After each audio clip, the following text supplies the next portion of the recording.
One of the things that hospice nurses will always tell you that they deal with people dying. A repetitive theme in people dying is, I wish I would have. I wish I would have. And you read about hospice nurse. Yeah. How many people are dying saying, I wish I would have done this, and I wish I would have done this, and I wish. Last night I'm teaching Bible study, and I said, okay, all you older people, help the younger people. Be honest. How many of you, and raise your hand to show them, there's things you wish you would have done, but you didn't do because you were afraid. Raise your hand. All the hands went up. I go, look, young people, you're young. You could take risks. If you fail, you fail. You could recover. Us older people can't. Welcome to Hands, Heart, and Hustle, where we talk about real growth in life, business, faith, and health. This is the show where we dig deep into the drive, purpose, and passion that fuel everyday people doing extraordinary things. I'm your host, Juan Briseño. Let's get into it. Hey guys, I'm truly honored for this one. I'm here with someone who inspired me and showed me God's love. He inspired me to start my business. My guest today is not only my pastor, but a powerful leader, servant, and teacher. Pastor Jim Del Campo is the founder of New Beginnings Community Church, a growing movement that now reaches across multiple campuses. He's a deep man of vision, spiritual conviction, and real-world grit. Someone who knows what it means to rise from personal pain, lead with purpose, and build both faith and legacy. From brokenness to becoming a husband, father, pastor, and church planter. Pastor Jim's journey is a testament to what God can do with a surrendered life. Pastor Jim Del Campo, welcome to the show. When I was at my worst in 2014, I came to your church, and through your teachings, I was able to experience the love of God. And it really inspired me to the person I am today. And not only did it make a change in my family, but it made a change in me becoming a business owner. So I just want to say thank you officially for doing that, because God uses you and He does amazing things. I listen to you and it just makes a change, and it makes me want to be better. I'm just glad I could help. I'm glad God's doing stuff. So Thank you. So I wanted to have a show today on a topic that has been on my heart, and just from listening to you, I figured we could touch on it. Okay. Today's would be it'll be called Manhood, Mission, and the Call of God. Mm-hmm. So I'm gonna go through some questions and see how you can answer them and to your best of your knowledge. Okay, sounds good. So I wanna get into a little bit of your roots and your resilience, Mm-hmm. and how you talk about your parents being immigrants. Can you share a bit about your parents' journey to the U.S. and how the immigrant story shaped you? Yeah, well, my mother was born here. It was her mother that came. It's my father that his father was, he's from Los Altos de Jalisco, Mexico. But his father was murdered around 1916, somewhere in there, maybe late 1915. I don't know the exact time frame. And so his mother brought him to America when he was a little over a year old, somewhere in there. And it was interesting because she took him, but he had a sister that she left behind, a little older sister, because she felt like his dad's family was going to take him away too. They were going to take the kids from her. So she took him and she split to the United States. And so that's how on my father's side, they came here to America. My mother, she was born in San Diego, but her mother was born in Mexico. Both my grandmothers spoke only Spanish, so I couldn't really communicate with them. Never knew either one of my grandfathers, since the one was murdered, my dad's dad.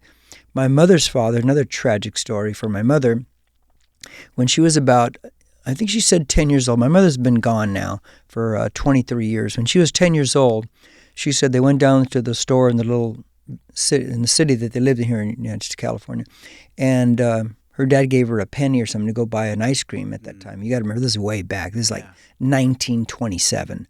And she went to get the ice cream. She comes back, and her dad was on the train, and the train's leaving, and he's waving by, and she never saw him again. He left the family. Oh, wow. And he left her. So both sides have tragedy, and so I never got to know my grandparents at all. That's why my next book I'm going to write is called Granddaddy. It's going to be just for my grandchildren. I'm going to tell them stories about my life so they'll know who I am, because I didn't know anything about my grandparents. I don't have a picture of my grandfather on my dad's side. I have one picture of my grandfather on my mother's side. I don't know anything about him. but I know, make sure my grandkids know who their granddaddy is. Awesome. You can use this show as well to see Amen. who their grandpa was. Yeah. As far as you're living in your household, I know you talk about it, but I want you to share how was it living in your household? How did it impact you? My home, my father was an alcoholic. And when I say alcoholic, I don't mean every other day or weekend binge. I mean like every day of my life. Mm-hmm. And so I did not understand the negative impact it was having on my life developing. I can remember chaotic nights where my dad was out of control. I can remember nights where he's screaming, "Where's my gun? I'm going to shoot myself," because he's so upset. And I can remember blow-ups. And I'd be in my room as a little kid. I'm crying. I'm scared out of my mind. And my sister, Lucia, she's 11 years older. She'd be there praying. And, it's just an out-of-control world. Right. And so what I did not realize until I got into my adulthood, I didn't realize how many emotional, relational problems that I was impacted because of that with. And so when I finally went through so much pain in relationships in my adulthood and almost blew up my marriage, the first 6 years were like a living hell because I didn't know how to relate. I didn't even know how to get close to a person. My whole life was control. I don't trust you. I'm going to shut down. I'm not going to talk to you whatsoever. So that drove my wife crazy. She didn't know what to do. And but finally, when I went into a depression when I was about 33 years of age and came out of it because I dialogued and I shared things and I had never shared in my life. And I thought, wait a minute here. And I didn't know I was in depression. I didn't know what it was till after I started analyzing. I was depressed. And it made me realize that was a secret to coming out of it or to being healthy. I've got to talk about what's going on inside me because I didn't trust anybody because of what I went through. And so that started the beginnings, just the seeds of my recovery 36 years ago that began. And I've been working on that week in, week out for 36 years because I know if I don't, I'll go right back to the old dysfunctions. And it did a lot of damage in my life. I mean, from identity, how you look at yourself, how you let people treat you, how you treat women as a man. It affected so many things, and I did not know it. I know it now, and I've made a lot of decisions to change things as I understand it. That's what you hear in my preaching. You hear a lot of that stuff come out because that's I came out. I think we really share our best when we come out of our pain, use the pain, heal up, but help others. Because like the Bible says, there's no temptation but such as common to man. These things are common. There are 80 million of me in America right now, whether they're adults or they're children, grew up with an alcoholic parent. So that's crazy right there, how many people are struggling. So when I counsel people, it is very easy to pick out listen to the symptoms, understand. I know the roots because I know my own life. And I can help people that way because it's common. Everybody's going. These people go through the same things. Right. But you had to be aware of that. If you're not aware of it, and then face it, yes, and not blame everybody else. I don't blame my dad anymore. I don't even know what he went through. He lost his father when he was a little year-old. He was brought to America. I don't know what he went through. He was in World War II in the Battle of the Bulge. He got wounded there. Right. So I'm not going to blame him. And if I blame him or anybody else, well, that's so lame because then I have no responsibility. I had to take responsibility for me. I was an adult now, so I got to fix myself. Yeah. And if I don't do that, then I'll just continue to destroy relationships one after another after another. And I hurt a lot of young girls when I was growing up in my teens. I hurt their hearts because I didn't know how to do it. You want to hear a story? Sure. A year ago, about a year ago, I got a message from this girl from 50 years earlier. Wow. I had hurt her in a certain way, and I had always wanted to apologize, but I didn't know how to get a hold of this girl. She reaches out to me and she says, "You talk about love and this and that, and remember this?" And I said, "I'm so glad. I'm so glad you reached out because I want to just tell you how sorry I am because I was such a fool back then. I'm sorry for hurting your heart." And then she forgave me. And then I said, but let me add one more thing. I realized when I grew up in an alcoholic's home and how damaged I was. I didn't understand that. So I want to say it wasn't you. It was me. It was you, yeah. It was me. She was so appreciative for that, so forgiving and grace-giving. But that was 50 years of pain in that person's heart that I caused when we were 15, 16 years old. And I'm sure she carried that 50 years until You she better finally believe had it. some You better believe it. resolution. So I understand how people can cause people pain, especially how men can cause a woman pain. Yeah. And I'm very sensitive to that now. Even in my preaching, I call men to be men. Yeah. Protect women. Don't be a child. Exactly. Mm-hmm. And that's what I want to touch on today. Mm-hmm. I know you talk about your thanks for sharing that, by the way. Mm-hmm. I know you talk about your mother being an entrepreneur. Yeah. How did her spirit shape you into the man you are today, as a leader and as a builder? Yeah. I like to say the phrase, we understand in reverse. I had no idea how her entrepreneurial spirit, her driven nature, how it affected. I didn't understand it. I couldn't understand it growing up. My mother, she was very driven. Now, she was a very beat down emotionally and somewhat physically growing up with her mother. And so I could tell my mother had to carry a lot of false guilt, but she was still a driven person. She packed oranges in the packing house in Corona till she was 52, but she always had this dream. The dream was to open up a Mexican food restaurant. And at age 52, she leaves everything. She buys someone's business and rents the building from these people and opens up her Mexican restaurant. It was already a Mexican restaurant. She changed the name. She changed it to her recipes overnight. She was an instant success. Wow. Is what she was. And it changed the course of all of our lives to the point that you've heard me say that she becomes a season ticket holder of the Angels. She's rubbing shoulders with all these big wigs of business from Riverside. And it's like, this is my mother. And so, but what I didn't understand was when I stepped out and started the church from nothing. It was from nothing. Yes. Started in my home. I didn't have anything. And you know it now. It's like we have 3 campuses in the United States, Southern Cal, 1 in Mexico. Right. And we have 2 Spanish churches also within our campuses here. But I have to attribute that, a lot of that to, yes, I'm a type A. Yes, I'm highly driven. But I watched somebody. Yes. I watched my mother risk it all, because it's a risk, and step out and follow the very dream that she always had. One of the things that hospice nurses will always tell you that they deal with people dying. A repetitive theme in people dying is, I wish I would have. I wish I would have. And you read about hospice nurses. Yeah. How many people are dying saying, I wish I would have done this, and I wish I would have done this, and I wish. Last night I'm teaching Bible study. And I said, okay, all you older people, help the younger people. Be honest.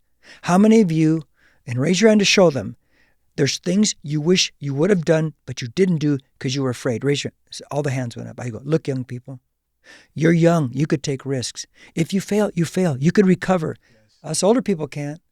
And I use it from a portfolio perspective. I said, if we fail, we can't start over again. We're too old. But listen, when you're young, go for it.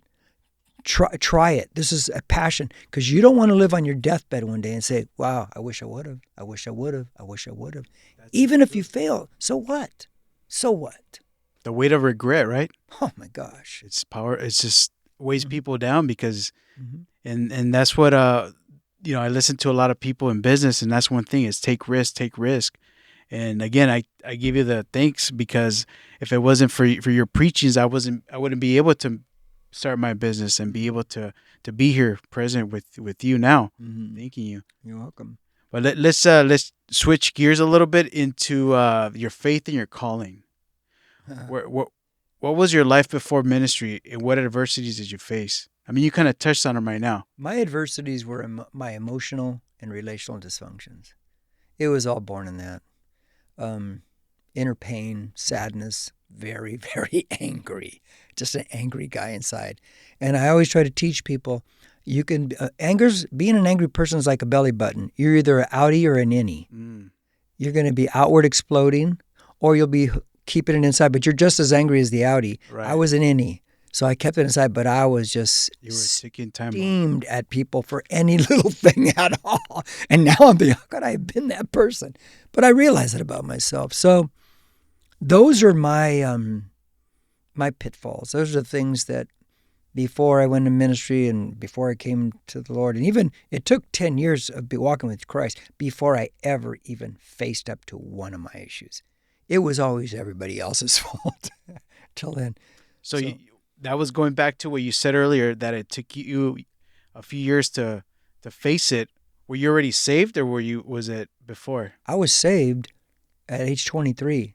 I didn't start facing one issue in my life till I was 33. Oh wow, 10 years. Yeah. And I'm talking about the emotional, relational issues that affect millions and millions and millions and millions and millions of people. So yeah, 10 years. But it took pain in my personal life to finally say, I've got problems. And if I don't deal with these problems, it's not everybody else. It's me. It's me. So you had that look in the mirror and finally have to face the person you were. Juan, I go to this seminar when I'm 27. It's 6 years away from when I'm going to start dealing with myself. This seminar, they have these breakout sessions.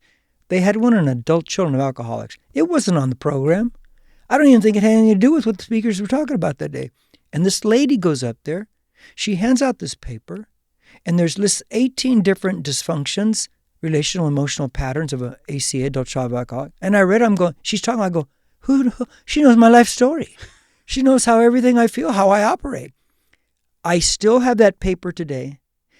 I have been able to minister to maybe nearly 1,000 adult children of alcoholics in my last 30-some years of my life. Listen, you want to be an effective person in life? Heal up from your pain and then watch God bring those types to you because you understand the insight and what it takes to get out, and they can't fool you because you know what it's like and you know what it feels like.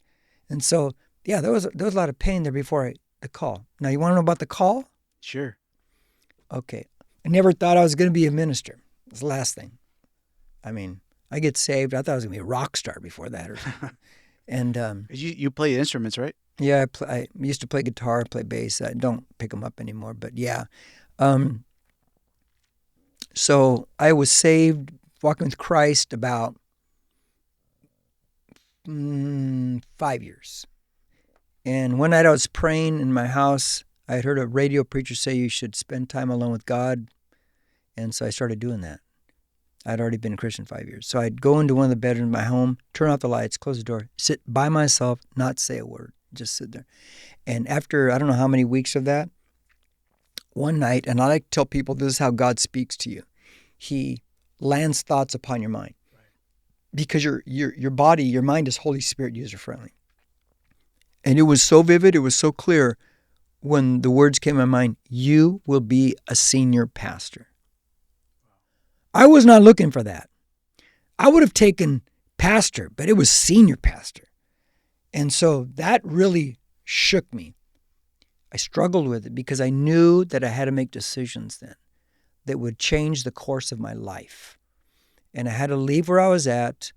I had to tell my mother I can't run the family business anymore. I had to do all these things to step into these things. And I did that. And, you know, some things in God move fast, some things move slow. This moved so fast once I said, okay, to the point of ministry. I left where I was at, jumped into another church to get my credential to be an Assemblies of God minister. I jumped to this other church. Within 1 month, I'm the high school pastor. Within 3 months, I'm the full student ministries pastor. I wasn't looking for that. Right. I was looking to get a credential, find a church somewhere in California, and go start somewhere that way. I wasn't looking for that. And that's really where I cut my teeth in pastoral ministry. For 5.5 years, I was student ministries pastor. But, yeah, that's really how it all began. I mean, I can go deeper on that if you want me to go deeper on that. It's up to you. Well, that was one of the questions. How did your relationship with God help you heal or in process of childhood trauma? But you kind of touched on that already, right? You were saved. Well, yeah, and how it helped is the Holy Spirit. Look, if you start asking the Holy Spirit, show me, guess what he'll do? Show you. And he started to show me. And through different circumstances, I'll tell you, one of the most personally embarrassing one, and thank God I was the only one in the room that when he revealed, and this is like 1,000 different things he revealed, but here's one. Mm-hmm. It's in my book. I was so angry inside. if someone even disagreed with me, I mean, on any little stupid nothing thing, I'd go home, go in the bathroom, close the door, lock it. I'd look in the mirror. I trained in the martial arts for years, and I would pretend I'd see their face, and I'd be punching into the air, bloodying their face. I was so angry with them. Wow. I was already a Christian. I was a youth student ministries pastor. And I remember I would do that all my life. And one time I was doing it, and I was like, I remember it, and it was like the Spirit said, look at yourself. Look, what are you doing? And I remember I had my hands, and I was like, what am I doing? And now I'm embarrassed. Thank God nobody's around to see this. But I was so angry. But that's just one of 1,000 things where the Holy Spirit said, look at that. Look at yourself. And it just wakes you up to, I've got some problems here, and I've got to fix this. Yeah. And I thank God for how many times the Spirit of God showed me me, because I wouldn't be everybody knows me as the frustrated actor, corny, joyful, goofy pastor, right? Right. That wasn't the way I was. But I get to tell people when I start to help people come out of their dysfunctions, I go, you know what the greatest thing about this is? You get to finally find out who you really are. Yeah. Not what you've been molded to be. Not what pain caused you to be. Not what society said for you to be. You get to find out how God really made you. And so I apologize to no one for being goofy. I always tell people, if you don't like the pastor like this, there's plenty of other churches. But this is the way this one is, man. It's funny you say that, because I feel like I'm myself around other believers too. I feel that I could be funny. I could be myself. I don't have to put out, this serious look or the serious type of persona, because I could be myself. Yeah. And I won't get judged. You know what I tell people that are so afraid to be themselves? I go, let me tell you what the secret is. Those people, they may criticize you, say, oh, he's acting like goofy. And then they wish they could be that way. Yeah. They're too afraid because they don't know who they are yet. But when you know who you are, and you know who you are in God, you don't have any fear. It doesn't even matter if they criticize you. That's who I am. Exactly. Yeah. So you touched on hearing God's voice when he speaks to you. How do you hear him? What's one way that he speaks to you? He lands thoughts in my mind. I'll give you another one, though. How I knew I'd be a preacher, a teacher of God's word, which still shocks me to this day that I'm a teacher of the Bible, me. But through other people, through words of wisdom. So I go to a retreat. I'm going way back now, 40-some years. And a man there who I didn't know, he came up and he prays for me. He says, you're like, right now you're like a pop gun going off. But one day your words will be like a long-range rifle hitting the target. 3 people will confirm that you'll preach the word of God before this year's over.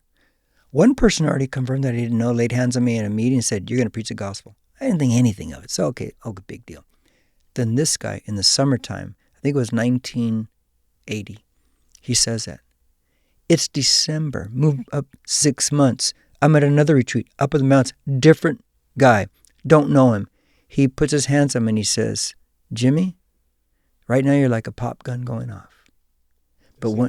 Same words. Wow. But one day your words will be like a long-range rifle preaching the gospel. He was the third confirmer, and he said exactly what the other guy said. That's amazing. So whenever I've doubted that God wanted me to do this, all I have to do is remember. It's like, how could they have known? They don't even know each other. They didn't know me. Yeah. And so it's like, and then when God said, you'll be a senior pastor, and it's vivid. It's like, yeah, I know. Yeah, I could confess to that, because I actually had a lady at our church when I was just very heavy about, fighting myself about opening my business. Should I do it? Because I was in fear. I had lost a business before, and this time around, it's like I needed a change. At first, I went to God. He showed me a way, and so I was really heavy on my heart. And this lady in the service comes up to me, says, "Hey, God wants you to open that business," without even knowing nothing. And I was like, what? She goes, yeah, God talked to me, says that you need to go for it and stop fighting yourself over it. And that was just like confirmation. Yeah. And this was at New Beginnings. Yeah, and the way God can put something on someone's mind and please be obedient to go tell that person. Even if you're wrong, Just go do it because you don't know. Yeah. I know it's scary to tell somebody you don't know something like that, but you just don't know. Exactly. And the Holy Spirit's working in these midst like that. It's an incredible thing. Yeah. Yeah. Thank you. Mm-hmm. Thanks for sharing. So I know you were a correction officer, Mm-hmm. right? You share that in your sermons. How was it when I want to talk about manhood and responsibilities? Why is it so important to speak into the lives of men today? That's a loaded question. I have strong beliefs in that just from stats and observations over a lifetime. Pick a couple. 20-something% of white babies come home to a fatherless home. 50-something% of Latino babies come home to a fatherless home. 70-some% of black babies come home to a fatherless home. You start putting those numbers together, then you begin to realize everything the news is saying what the problems are. We have to throw money at it. No. We have to have men become men and take responsibility. They're just going along and getting as much sex and using women, impregnating them, and then walking away and leaving these children fatherless. The problems that we have in America are stemming from that. It's a lack. Look, I've been in ministry a long time, so nobody's going to convince me otherwise. We have so many millions of supposed men, young men walking around. They think they're men. No, they're not. And I try to counsel people this way. They're just little boys in grown men's bodies. Emotionally, got stunted. Nobody showed them the way. Nobody did. And so they don't know how to maneuver. They don't know what they're doing. And so women are marrying these guys and finding out they're little kids inside, or else they're having relationship with and they're little kids inside. And it blows, if they did get married, it blows up. Yeah. And why do you think so many women, as they get older, they're not marrying anymore? Because they can't find a man. Why do you think, I had this conversation, I was on vacation 3 weeks ago, and the topic of, why are these women marrying older men? I told, it was my niece that asked me, I said, yeah, it's money. The older men are very, very financially set, but it's bigger than that. She goes, what did I go? They're looking for a mature person. Yes. They can't find one. They can't find a 30-something or 40-something who's a man. They can't find them. And so some of them have just given up. Mm-hmm. And you read that stat a lot. They've just given up. Yeah. So, but I think it's a big, big issue. Fatherless homes, man. So why do you think they're absent, or are they scared of responsibility? I think they've never been shown the way. I'm sure there are some that are scared of responsibility because it ain't easy raising kids, and those who have raised kids know it's like you're going to war probably every other day. Yeah. And when you're teenagers, you're going to war every day. But you know, it's a good war. But personally, I think what's happened since the early 60s is that because of the welfare state, giving money, women get pregnant, then the government gives them more money to raise the kids, and thank God we have that kind of safety net. Right. But men don't have to get married. And they get to go around impregnating women, and pretty soon you have this massive system out there that's just a bunch of fatherless kids that the government is supporting. And we know a pretty good percentage of men in prison come from fatherless homes. Because you saw that firsthand. Yeah. Plus the fact you have kids growing up in poverty because you have a single mom. Because there's no dad there to do the right thing, to support the family, to sacrifice for that family. And so these are very complicated, interrelated issues, but they're real. But nobody seems, except for I think churches, they bring it up. But you listen to the news, they'll never bring it up. They just won't do it.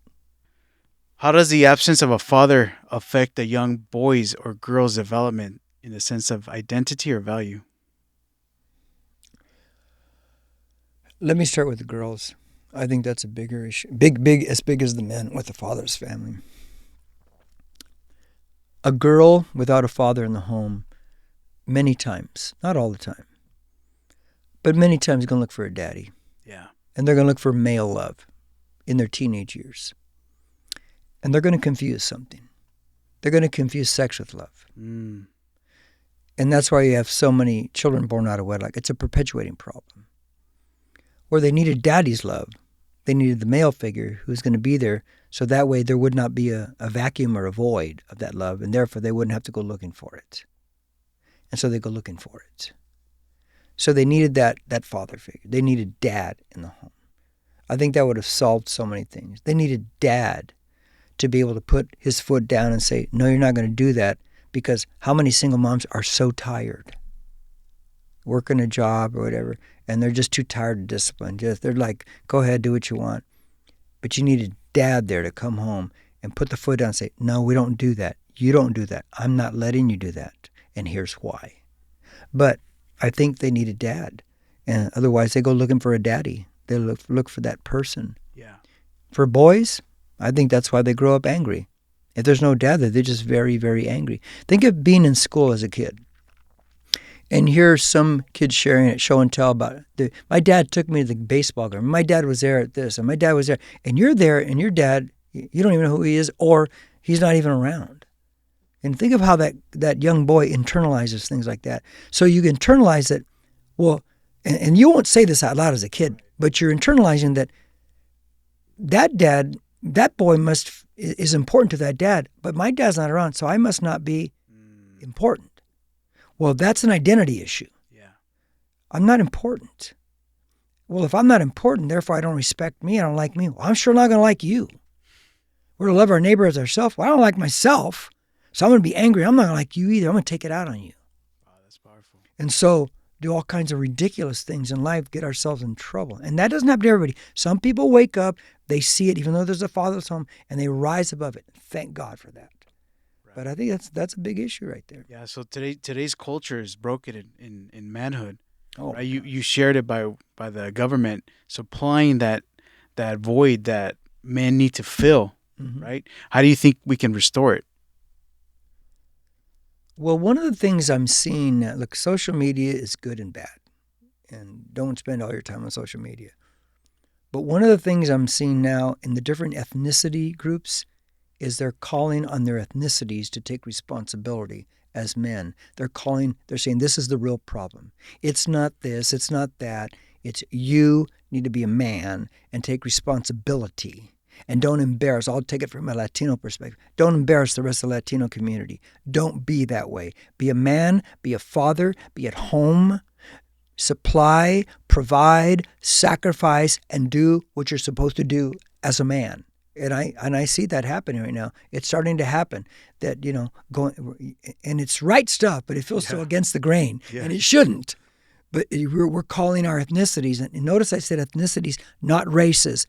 If you say there's different races, you have lost it, because that's not a biblical truth. Acts 17:26 says there's only one race, the human race. We've all come from there. We're just different shades of brown. That's right. Even what you call white people, they're a shade of brown. Did you know that's called melanin? We're all a shade of brown. So it's different ethnicities, okay? We're all together. We're all one. We've all come from the three sons of Noah, and before that, we came from Adam and Eve. Whoever you married, if you're married, you married a relative. Distant, but a relative. Just get that one straight, okay? Yes. You've heard me say that one many times. Yeah, I heard you say that one. So many men try to fill voids with women, drugs, alcohol, or status, but still feel empty. How can they break that cycle and find their identity with God? I think you just have to finally get fed up and get so... Hit rock bottom? Well, let's take the story. The prodigal son leaves home. Yes. And his dad, he's not even the eldest, so he's the younger. Dad gives him the inheritance, which is unheard of in those days. The hearers of that would have been shocked, Jesus telling the story. He goes out there, blows it all on everything you just stated, having a great old time. And then he runs out of money. Therefore, he runs out of friends because they're only there for what he can supply. Are you hearing me, somebody out there? And there he is. He has to attach himself to this person, this man in this foreign land, because, if you're going to go sin and ruin your life, you're going to go far away from the family. And he's lying there in that bed because his job is feed the pigs. And you assume he's a Jewish boy. Feeding pigs? That's got to be the lowest of the low. And he's so hungry. He says, nobody's giving me food. And he says, I'm even want to eat the pig's food. Wow. How low is that? That's low. And it says he came to his senses and he got up. Now, when it says he got up, I have to assume that he must have been laying in his bed in the middle of the night. And he goes, this is stupid. What am I doing? And he had to get up and start walking home. And he's going to eat humble pie because he's the lowest of the low. Yeah.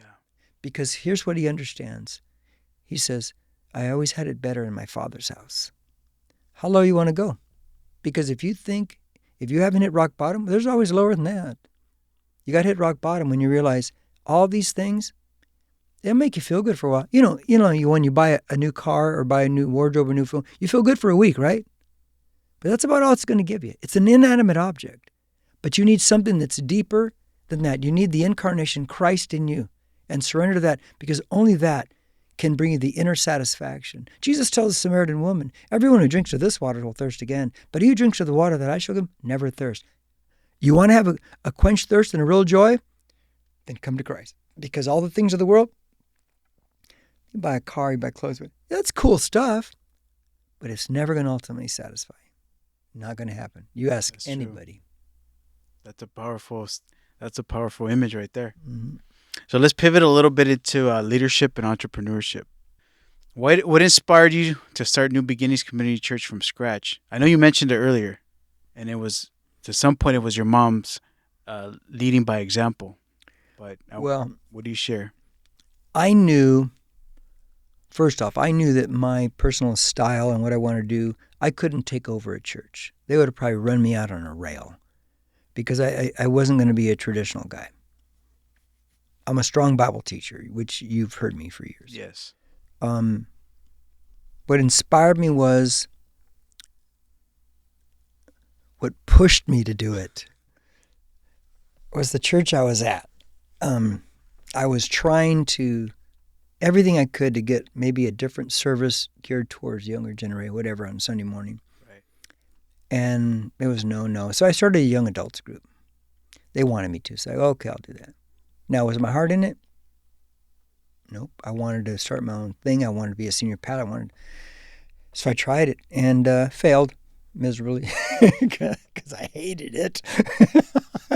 But I just did it because they wanted me to do it. Okay, I'll do it. Yeah.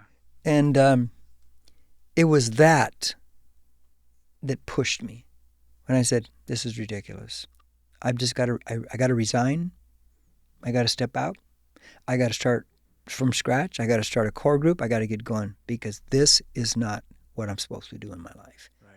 And so God used the circumstances for the timing. Now, the starting the church happened 8 years after God said, you will be a senior pastor. So there's prep time. Yes. You got to go like Moses to the desert for 40 years, and you got to grow to be ready for the moment. And so these things were pressured things that said, he's pushing me out of the nest, is what he's doing. And I remember I resigned. I resigned everything. I left everything. I left the job, income. I've got a wife. I've got 2 kids. I've got a house payment. I got a car payment. That's bold. And I'm resigning everything to step out. And so, but I knew it was just like, there's nothing for me here. There's nothing, all that's left is this step. That's all I can do. Because none of this is what I want. None of this is working. And so God will use that to kick this little eaglet out of the nest to get going. And he'll use circumstance. Now, of course, I lean back on the word that in my mind that said, you'll be a senior pastor. Of course, I lean back on those other words. You're like a pop gun going off right now, but one day you'll be like a long-range rifle preaching the gospel. So those help. But God then uses circumstances to nudge you. It's like everyone has multiple ones, but they have their own burning bush experience where it's like, you're going now. That's true. You're going now. And there's no choices here. Yeah. And you shared similar what your mom went through, right? She was like finally fed up with her job and said, you know what, I'm going to go for it. Yeah. And the same letter with you is that you had to go for it. You had to take a bold move to start it. You have Big to. risk. You have to do it. It's like, but God will push you. So going back to an example of like with your mom, your mother, and yourself, how does starting a church similar to starting a business? It's the same. There is no difference. There is you're trying to grow. I don't want to say it like it, but you're trying to grow sales. You're trying to get people. Right. Which you have to grow income through that. Which you have to disciple them. And so I tell people, and I'm sure small business owners starting a business, same thing. I tell people starting a church from scratch. It's like if you've ever watched, growing up, I watched the Apollo missions, and you see the missiles take off, different stages fall off and fall off. I go, just getting a business or a church off the ground is like that first stage where everything is exploding, and you're just trying to push this rocket off the ground, man. It takes everything, and we watch it in seconds. This is years right here trying to get that thing off the ground. You're trying to build this thing. You're trying to make connections. You're trying to grow it, and then finally, next stage, and that's years down the road. But it takes everything you've got. And it pushes you and challenges you and it tests you and it exhausts you. But you keep pushing and pushing because finally you'll push that stone up the hill and finally you'll get over. Here you go. We're making progress now. Right. We finally make some progress now. And you may not even be making any money yet until finally, okay, 7 years in, I'm making a little bit of money now. But that wasn't even the issue. The issue is I wanted to grow this thing. Right. Yeah. So yeah, because you went. I mean, from what the stories that you share, you were at a junior high before, and then you bought the land. You went to develop it, and you built it from basically the ground up. Is that correct? Yeah. 11 years at intermediate school in a ugly cafeteria, Sunday morning services, using classrooms there. 2 more years at a high school. So 13 years setting up and tearing down in schools. 13 years. Along the way, then, I was sitting in a hotel in Victorville, California at an Assemblies of God ministers kind of convention. And I'm sitting there. It was the week of the Columbine shooting. I'll never forget it. Oh, yes. And I was sitting in the bed by myself, and I'm just thinking, I like to think. And the thought popped in my mind, it's time to buy land. Okay. It was just like that. Come back, tell the deacons, God says time to buy land. Now, a year earlier I said that. They said, no, it's too soon. And I thought, it's going to be a fight. So I said, hey, God said time to buy land. They go, okay. So when it's God's timing, all of a sudden it's like, okay. So we bought the land. Yes. And in 2000, we purchased it, paid it off in 2 years. And then we started to build. In 2003, we started to build. 2005, we finished the facilities. And we opened up Easter Sunday, March 2005. Yeah. That's incredible. Well, it's a journey. It is. Yeah. It is. Even in my business, it's a journey. Mm-hmm. So how does the principles of the Bible speak directly to business, leadership, and entrepreneurship? Ooh. Because a lot of I go to a lot of seminars with like business, mm-hmm. and all that they say now that I'm I take time to read my Bible, it's really principles that they use, but they don't say it because they don't want to be They biblical. Want to reach everybody. Yes. Mm-hmm. So what's your opinion on that? Well, I think the Bible's filled with principles that you operate within business. I think one of the best ones, I'll give you two. I'll just give you two because there's probably a bunch. Yeah, a bunch. And so Jesus one day says this. He says, if you're going to build a tower, you better sit down and calculate the cost. And he says, whether you have enough to finish. So first off, you better make sure if you're going to start this thing that you're going to go all the way with it. This is not like, well, I think I made a mistake 5 months in. Oh, no. You didn't calculate the cost. Yes. You better go for it. So I think it's a principle right there. You better give it everything you've got. Now, not to the extent of destroying your home and your family. That's what you got to be careful with right there. In the business, you have to make sure, look, Jesus tells another story about the parable of the 5, 2, and 1 talent. Oh, yes. I like that one. So there are 5 talent people, but not everybody's a 5 talent person. Most people are 2 talent people, kind of the middle ground.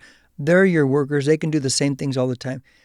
But very few are the 5 talent. The 5 talent are your strong entrepreneurial types if you wanted to relate it to something like that.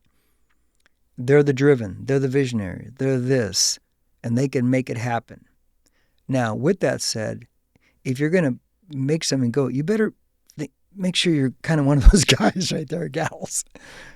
But then you need those 2 talent people. You're going to hire a bunch of them. Yes. So you have to be able to understand as you're building business, who can do what. Now, as your business grows, do you need other 5 talent people with you? You better believe it. And I was telling this to somebody yesterday. I said, when you find 5 talent people in your organization as you grow the business, you better not put all these limits on them. They don't like it. They're visionaries. They're entrepreneurial themselves. You give them some lanes, wide lanes, and say, you get to operate in here. They'll create and they'll push and they'll have ownership in it. And you better not be afraid of your control. You don't let your control issues get in the way, because your control issues are going to hinder them, and they're going to leave and go somewhere else and do a great job for somebody else. Yes, exactly. So when you're building that business, you have to be able to, I would read books on understanding different temperaments, different personality styles, different giftings, so you can see and understand your people that you're bringing the business. Because the old story goes in, I can't remember the book, Good to Great. Is you got to get the people on the bus. Yes. But you got to get them in the right seats. Because if you get in the wrong seats, it's going to be bad. It's going to be bad. In the book Good to Great, there's a great story in there. And Admiral Stockdale, who they made fun of back in '92 when he was Ross Perot's running mate, but people didn't know who this guy was. They didn't know this guy was a Vietnam veteran. He was in a prison camp. And the story in Good to Great, he says that, why did I make it out and so many others die? He goes, and there's one simple reason why I lived all those years there and died. Because the other guys who died, he said, they'd always say, oh, we'll be out by Christmas. Or I'll be out by my birthday. And Christmas would come, or their birthday would come and go, and they're not out. They eventually lost hope. I never told myself that. What I told myself was, I'm never going to lose hope in the end of my story. See, starting a business is not easy. Yeah. Starting anything is not easy.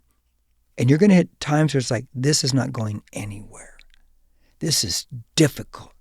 Yeah. But you can't lose hope in the end of your story. You still got to always believe, no, I'm going to have breakthrough somewhere. I can still see it in my mind's eye, even though right now it's extremely difficult. Even though it's been 1 year and I'm not seeing progress. I'm not seeing financial growth. I'm not seeing this stuff. Can't lose hope in the end of your story. I'll give you another principle. Go ahead. Don't be so dumb that you can't make adjustments along the way. Vivian. If you can't adjust, then you're sunk. Now, Jesus, remember the disciples in the resurrection, Jesus on the shores of Galilee, they're out there fishing because, they don't know what else to do because, Jesus died, now he's back, and so let's go fishing. And they catch nothing. And Jesus says, cast your net on the other side of the boat. Okay, they do, and they catch all kinds of fish. It was like a boat. Those boat, I've seen those boats, one boat in Galilee. They're not big. So maybe it was about a 20-foot adjustment. Oh, wow. And they catch all kinds of fish. Now think if they wouldn't have listened to that.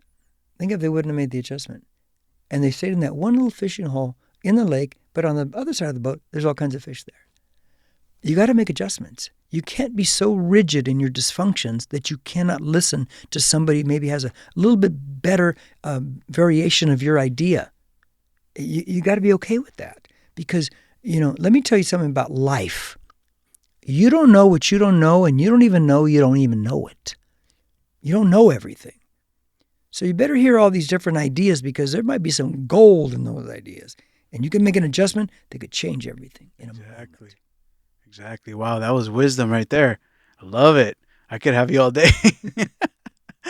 So what advice would you give somebody who wants to honor God while launching their business or ministry?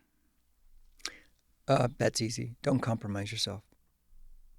Guarantee there'll be plenty of potential compromises along the way where people will try to get you to compromise your principles, your biblical principles. Don't do it. One of the things multiple things, but I'll give you one. I told myself years ago that I don't care how much money somebody had, they're not going to run my ministry. Mm-hmm. It's God's ministry. I mean, because people will try to run through money. They'll say, well, I'll give this much if you do this. I'm sorry, but when you put that, if I do that, no. Yeah. You just give, and that's it. And if you don't want to, I'm sure a church down the road, he'll be glad to do what you say, but we're not going to do that. I'm not going to compromise myself. I'm not going to do that. I'm going to just trust God, that I'm doing what God says to do. I'm not going to be some hireling that does what somebody does because they're going to give a lot of money. No, I'm just not going to do it. So don't compromise yourself. You know why? You'll hate yourself because you'll know you're not being true to yourself and you're not being ultimately true to God and thus not bringing glory to God within that business. So be very, very careful with that. You need a set of, you don't need a lot. I've seen people's business statements. It's like there's so much you can't even remember. Just need a few guiding principles, scripture, and that's what you're going to live by. Awesome. Mm-hmm. What? So you have 3 churches here, one in Mexico, right? Mm-hmm. So what are some key leadership lessons that you learned going through the multiple ministries? You kind of touched on a lot of them right now. I'll give you a different one then. I had a meeting last week with all my main preachers on the campuses. Mm-hmm. They take my teaching and then they adapt it to themselves. But we all follow the same schedule that we've set for what we want on Sunday mornings. But mine is the main one. They take from that and they follow that and they adjust. And I told them, I said, look, I understand something. I understand that every one of you is different gifted than I am. So therefore we look at things a little bit differently. I'm okay with that. I just want to know that you're taking the text that we have, taking the ideas, but you adjust it the way it fits to the way you are. Right. How you view things through your spiritual giftings. I don't want you to lose your voice, because if you lose your voice, we lose. You're going to do best when you are you, the way God made you. Not trying to mimic me. Not trying to do it the way Jim does it. No. And I said, and if this happens and you're doing it your way and this way, it's going to, look, then if you win, we all win. And so I don't ever want to hinder somebody's gifting or how they do something. Right. But yet they do have to have lanes they stay in. But there's movement in these lanes that they can operate in. So I made sure that they understood that, so that they don't feel like they have to follow me like rule upon rule. No, it doesn't make any sense. Yeah, because you got to make it their own. You got to make it authentic, and that's where you're giving the freedom, right? Yeah, absolutely. Just like a business. I mean, that just speaks you have business. to give it to them. Yeah. Otherwise, you stifle them. And then if you get a 5-talent person in there, they're going to leave because you're corralling me too much, and I have too much vision. Right. So you have to understand that. What advice would you give a young man when it comes to choosing a woman, someone who is truly supportive of the household and loyal to the mission, and would help him build something lasting? What characteristics would they have to look for? Well, first I'd tell them they better love God. Because if it gets tough, loving God will keep them there, because you want to honor God. I would also tell them, watch and see how that girl's mama treats the dad, because that's the way they're going to treat you. And if you don't like the way she treats the dad, or the mom treats the dad, then you better, like I say in my church, I go get the football and punt. You better get out, because you're going to regret it. And please don't sit there and tell yourself, oh, she'll change. Really? Oh, God, that's so sweet. This is not the movies, okay? No, they don't change that fast. It doesn't happen that way. So I would do that. I would, look, those are two big ones, but I'll give you one more. Yeah. I mean, you got a ton of knowledge. Okay, so you have to know the type of person that you're attracted to. You have to know that. I know what I'm attracted to. I figured that out a long time ago. I like, and everybody's different, but I like the quiet, shy, introverted type. I like the long, dark hair. Well, Latina, I'm okay with that. But as long as they have long, dark hair. Yeah. So they got to love God, all those things, right? But I'm attracted to that type. Now, I know why, because I talk a lot. I need somebody to listen to me. I need somebody to listen to me talk. Because if I was to marry somebody like me who talks a lot, we'd kill each other. Yeah. We'd be fighting to get a word in edgewise. It wouldn't work. So I know the type. I'm the type who likes to be in front, Not my wife. She wants to sit in the back row. Yeah. Now, are there exceptions to the rule? The two type A person? Yeah, there's exceptions. There's no absolutes here. But I think you got to know your type. The type that really fits you well. And then when you figured that one out, and I would say just track the girls maybe you've dated over your life and think, what were the common denominators of their personality? I think that'll tell you a lot right there. So I think those you'll find better fits that way. I also would,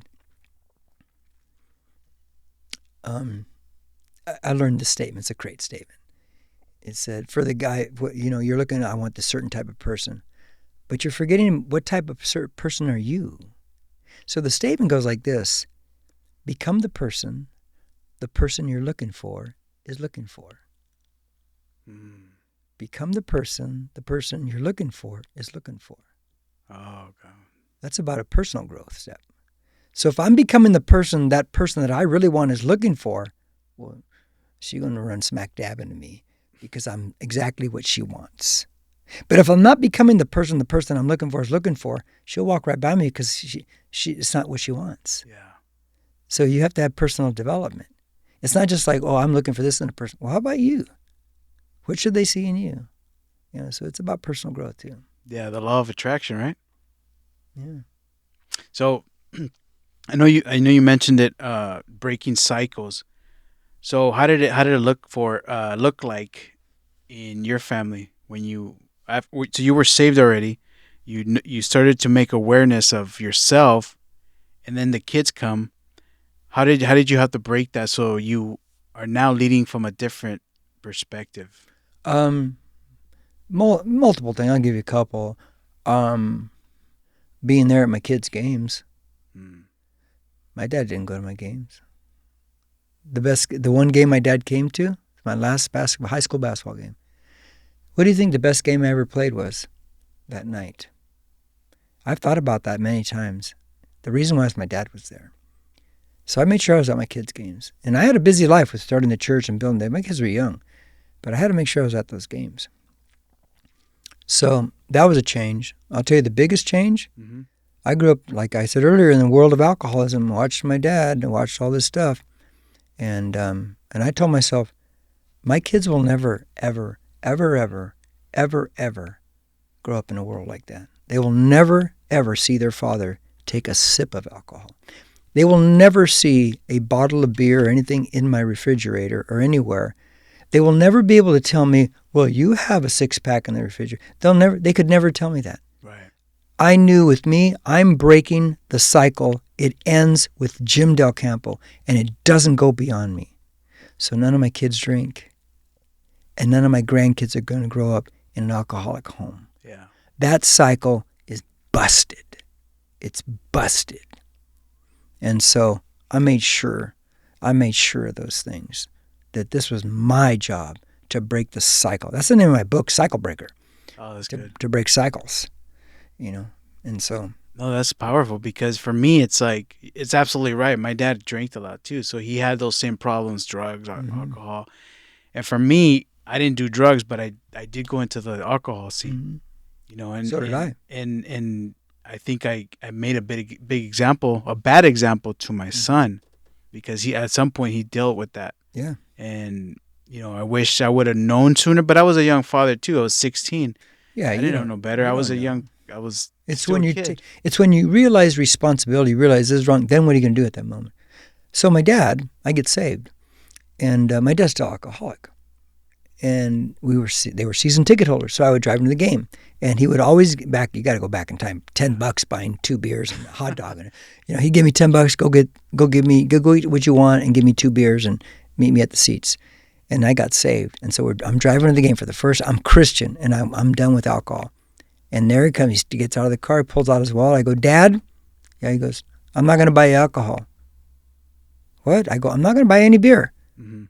Here, go buy. I'm not doing it. I'm a Christian now. I'm not doing it. I'll never forget what he said. He goes, I'm never bringing you again. One, he never brought me again. Wow. Because an alcoholic can't go anywhere where there's not alcohol. I read up on it a lot after I became a Christian. But I made my stances. I go, this is not happening. Yeah. I'm going to make my stance, and I'm going to glorify God, and that's how I'm going to do it. I'm not going to contribute to it. Now, thanks be to God that years later my dad had a stroke. Sounds bad, but the stroke that night at Corona Regional Hospital emergency room, I led him to the Lord that night. To the Lord that night. And his was a true conversion. That's awesome. So my dad came to Christ before he died. Amazing. And he died like 8 months later from colon cancer. Yeah, so he came to Christ. That's very important right there. Yeah, oh my gosh, yeah. So what's one of the biggest lessons you've learned as a father and as a husband? As a husband, one of the greatest lessons you learn is don't try to fix your wife. Because, and I know it's so cliche, and you've heard it so many times, but it's so true. I was just counseling one young guy earlier today. I said, oh, you know what you're telling me? You're just trying to fix her. You think she really said, I can't wait to marry this guy so he can fix me. There's no way. All you're going to do is get her mad. Yeah. I go, you know how many years it took me to figure that out? I go, they just want you to listen. And I know your wife might be talking to you, and in your mind you're going, well, that's wrong, and that don't make sense, and it don't matter. Don't try to fix her. Quit doing that, okay? Just be your husband and listen. Just listen. Now, with the kids, raising kids, I'll tell you one of the big lessons you better learn as a parent, or else you're going to have all kinds of schisms. As your kids get older, they're not your little kids anymore. And the goal is not to keep them little kids. The goal is that they become your adult friends. I'll give you one example. That means if they ask you for advice, when they're older, give them advice. But don't expect them to do it. And if they don't take your advice, don't do it, don't come back and say, well, don't ever ask me again. Then now who's the child? You're the child. You give the advice. They're adults. And you say, well, I don't want to make mistakes. Oh, because you never made mistakes, right? Maybe that's the way they're going to learn better. Mm-hmm. So you can't do that. You can't insert yourself and think that they're still little kids. They're not. You let them grow. They have to be your adult kid. You know, my kids have told me to my face, they said, Dad, just stay out of it, okay? No, I got this. Don't. No, I don't want to. And I just had them, okay. Because if I start sticking my nose in, it's going to be a problem. Therefore, shall a man leave his father and mother, cleave to his wife, the two become one flesh. Stay out of it. Yeah. Stay out of it. That's so true. So that's probably the best advice I could give parents. And then, for Christian parents, can we stop being so legalistic with our children? All these rules, all these parameters, all these things that you know you couldn't even live. You're like a Pharisee parent now. Stop it. Because if you do that, all you're teaching them is God is one big set of rules in the sky. Why would they want to stay in church? Why would they want to follow him? He's no fun. I mean, come on, relax. Just relax these things a bit, man. And by the way, please, parent, become a little more secure. If your kids are messing up here and there, it's not a reflection of you. Quit making it about you. They're growing up. They're kids. They're going to do dumb things. It's not about you. You need security in yourself so you don't get all wound up and start putting tighter parameters on your kids or over-disciplining them. Just stop it. Just stop it. Yeah, you discipline. Don't over-discipline. That's great advice. Yeah, that's amazing because as parents, we try to do that because you said it earlier. You said it right now about looking at it like from our perspective, right? The mistakes that we did. And I love that. Thanks for sharing. So as a father, how can we raise boys that to grounded in God? How can we show them the way by example? Yeah, look, the obvious things are have them in church. They got to be in that setting, and it's a social Christian setting. They need it. There has to be a place. They have to know that you're a worshiper of God. They have to see you reading your Bible. These are all common things. Right. So I'll add the statement. Some things, if not most things, are better caught than taught. Your kids are going to learn by watching you. So how you live in the thing. Yeah. How's it going there? Are you just talking it to him, saying you should need to do this, do this, do this, but you're not living this? So the best way to ensure that is live it. Be the best example you can. Some things are better caught than taught. I can guarantee my kids have seen me reading my Bible all their lives, man. I guarantee they've had me. I've apologized to each one of them over things before and this and that, and eat humble pie, and try and show that I'm flawed too. I messed up there and stuff like that. So they could see. They have to see that, and so they're watching. They're catching this. They're seeing how you do it. And I'll tell you one of the greatest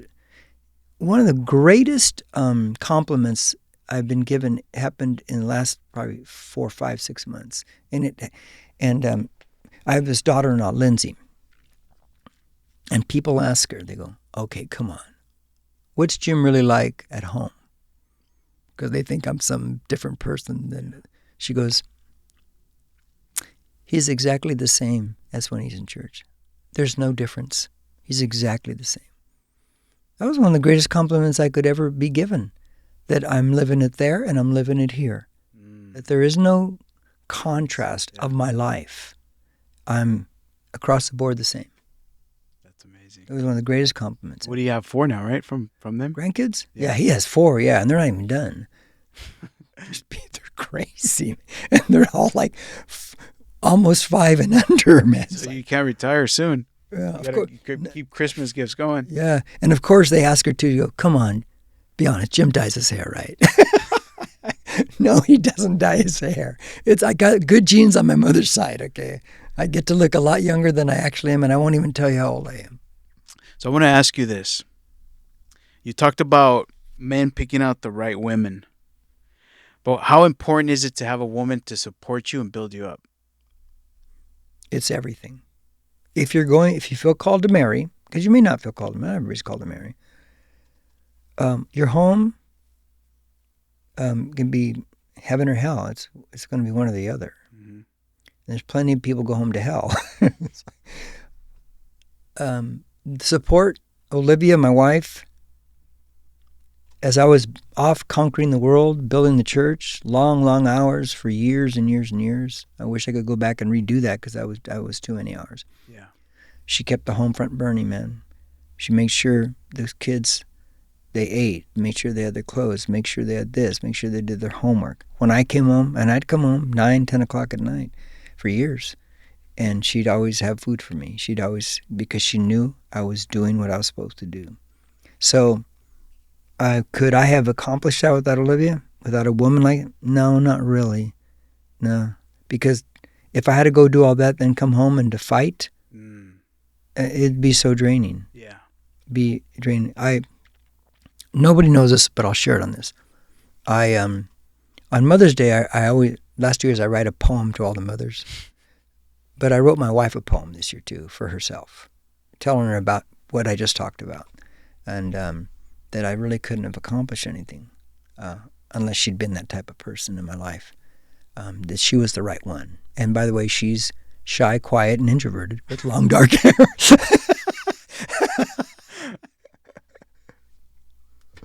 Yeah, that's amazing. Yeah, you have a really great wife, and it's everything like you just touched on. So let's pivot here a little bit. How do you prepare for your sermons? Let me say it again.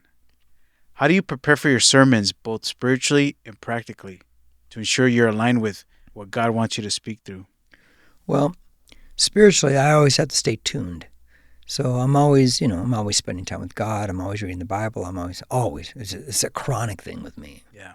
So your biblical-based knowledge has to always keep expanding in your understanding things. So that's a given. If you're not doing that, then you're probably borrowing sermons from somebody else online because you run out a long time ago. So I like to say it like this. You always have to be cooking fresh manna in the oven. Now, with that said, the practical side of it, we set up the team. Now we set up a year-long preaching schedule. So we're in Matthew for 2 years thematically. We set it all up. we'll break periodically for a 4-week topical study, Mm. or like I'll break for Father's Day or Mother's Day. Or I broke for like crucifixion, resurrection. I did a little 4-weeker there, 3-weeker there, and then back to Matthew again. Pick it up thematically. I teach verse by verse on Tuesday nights. So so we set all that up, and so it's in place. Now, some people, that's not their style. It's not how they do it. And they would probably say, I'm just led by the Spirit. Great. I feel like I'm led by the Spirit too, setting it up a year or 2 years in advance. I think you can be led both ways, just who you are. And so that's the way it's set up there. So that week, if I had the paperwork, I could show you everything that said this is where it's going to go to. So I'd take that text for that week and I start prepping. Now, I am typically 3 weeks ahead, always done with my Sunday messages. Staying up on things. My Tuesday night verse by verse, I'm typically 4, sometimes 5 weeks already done ahead. So I stay up just because you never know. You want to stay ahead. And so then when that time comes up 3 weeks before that message, I'll start taking that text, tearing it apart, writing all my thoughts. And if you saw my paperwork with all my thoughts in there, you think this guy's insane. But it's broken up into blue or red pen. Blue is all the thoughts and this and points. Red pen is all the illustrations. Oh, that's good. And then when it's all done, it's like, this is insanity. But then I type it up. When I got everything, and I've spent, probably, the older you get, you can do it faster, day and a half on it. Then I can type about an hour and a half now. And it's boom, it's ready. And so I go to that. Now, are there adjustments that God makes with me sometimes, like the night before or that morning? Yeah, he sure does. And I'm just used to those adjustments, so I go with the adjustments that God puts into my heart. And sometimes he'll pop thoughts and examples. I'm going, that is so cool, God. And I go, I'm going to put that in there. Yeah, because you give some really nice visuals. It's like, and the cornier the better. So when you're dealing with personal struggles, like a hard lesson, how do you shift your mindset and stay spiritually focused to show up to preach? I think all men, they need to learn this, just whether you're a preacher or whatever you are. You have to learn to compartmentalize. Think of a car. When you have problems in life and you have to do your duties and do your job, you got to take your problems at times, open up the glove compartment, and the car's say it's your whole life. Put it in the glove compartment, your problem, close that thing, because you got to operate the car now. Yeah. So you got to compartmentalize that stuff. You've got to develop the ability to put it in there for now, because you got to operate the car.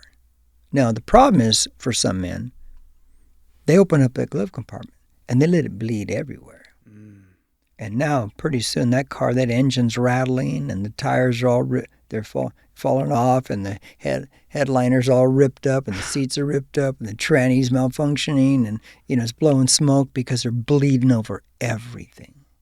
Let me tell you guys, do you really think a woman, and I call him a live one, do you think she wants a guy who's emotionally like this, up and down and bleeding all the time, that she always has to lift up and pick up while she's doing everything else? You really think a woman wants that? I guarantee you they don't. Unless they have dysfunction themselves, and that's how they feel like you'll never leave them because they have abandonment issues. Therefore, they feel like you need me. But then you have two massive dysfunctionals operating right there. No, you need to be a man. And if you haven't dealt with your past issues, go get some counseling. Do something so you don't bleed areas of your life over everything else. Don't walk around with this sadness and me, and she has to ask me. What's the matter? Oh my gosh, if your wife has to chronically ask you what's the matter, please come on, go get counseling now. Just go get it done. And you say, how do you know about that, Jim? Because I was a what's the matter. And I can't stand it. And I realized I was super sad inside from my childhood. Yeah. And I had to unlearn it, relearn it, deal with my issues, start being able to compartmentalize these things in the glove compartment of my life so I could operate. Awesome. That's great. Yeah, that's great. Very important. Inner child work. I had another guest here that we talked about that, the inner child work, because it's important. We get stuck in a 7-year-old or whatever phase you were in. That's where you're stuck. Yeah, you can't penetrate through. That's what I tell people in counseling. I go, wait. When they say something, I go, how old are you now? They say they're 40.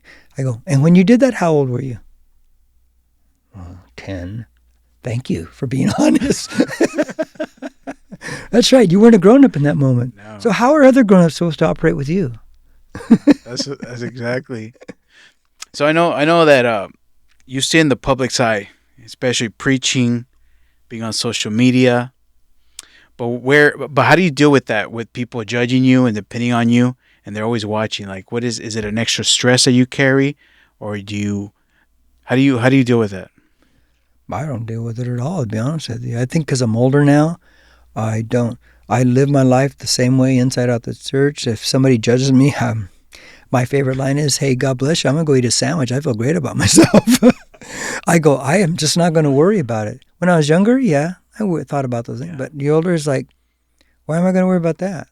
I have zero control over things like that. You don't like me, you don't like me. And by the way, in case you guys don't know, pastors get called some of the ugliest things by Christians. Okay, and but I'm not going to worry about that Right. at all.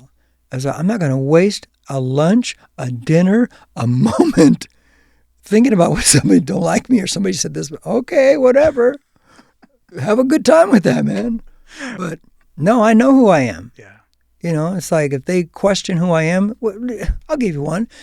When Satan's tempting Jesus in the desert, he goes, Jesus, yeah, Satan. No, he didn't say that. He goes, if you are the Son of God. Now think about it. If you are the Son of God, did Jesus go, oh my gosh, I don't know if I'm the Son of God or not? Because he said if. No, back up 4 verses to the end of Matthew 3, and in the Jordan River, God the Father says, this is my beloved Son. So bang, chapter 4, Matthew, he says, if you are the Son of God. If?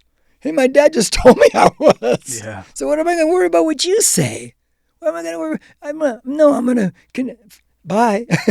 I'm fine. I know who I am. Yeah. You could say all kinds of negative things about me. Look at my track record. Do I have flaws? Yes, but I admit them. But look at my track record, and then you judge it on that. But I'm not going to even worry about what anybody says. That's good. I could care less. That's good. I could try to care less, but I'm at the care less extreme. Okay.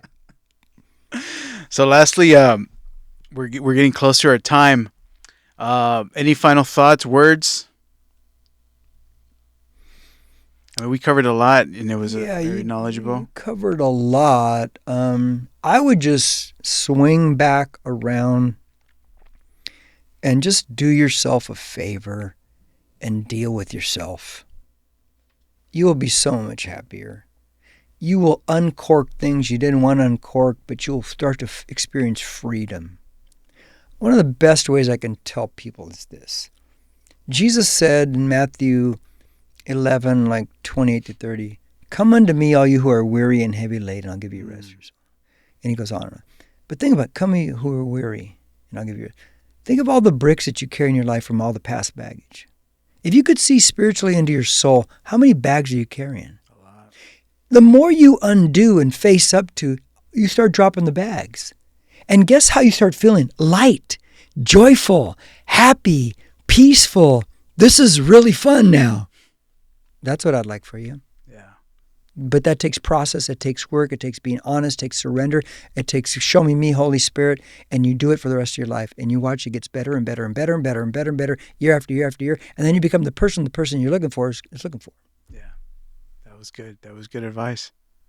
Where can they find you, and where can they find New Beginnings? Oh man, I'm hiding. New Beginnings is the campus, the mother campus where I preach is Norco. It's at 1769 Western Avenue, Norco, California. That's where you find me at, right there. And you guys have a social media page too, right? Everything. We got everything. We have great young staff that does all of that. You can even find me personally on Instagram and Facebook. I'll do teachings, short teachings on there, my 1-minute messages and stuff. But the church itself, New Beginnings Community Church, has everything. I have no idea how they do it, but they do it. Yeah, they're amazing. And all my messages are on there, everything, and they are so good. We have such a great audio-visual team too, as many churches have, and so I'm very thankful for that. It's an amazing team. Mm-hmm. Do you mind if I share your Instagram page, your personal in the it's fine. churches? Yeah, you can share. Mm-hmm. So guys, this is the final of our show here. I want to say thank you for tuning in to Hands, Heart, and Hustle. If this conversation with Pastor Jim Del Campo spoke to you, take a moment to reflect, subscribe, and share it with somebody who needs to hear it. Until next time, keep your hands working, your heart aligned, and your hustle growing with purpose. Thank you, guys. The greatest gift that I got is grit. Resilient, I don't know how to quit. And I don't know what it is. You can call it innate, call it what you want to call it.